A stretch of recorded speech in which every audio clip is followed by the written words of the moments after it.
it's a fucking mess going through your 20s. Oh yeah. It doesn't matter. Oh, yeah. You could be rich, poor, smart, stupid. Doesn't make a difference. Productive, not productive. Your 20s are a mess. That's how you figure it out.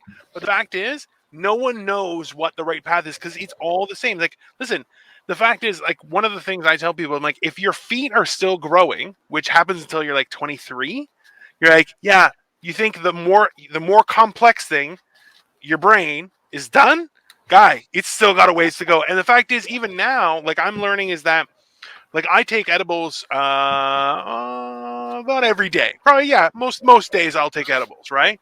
But I'm laying new pathways in regards to how I deal with situations and how I do things, right?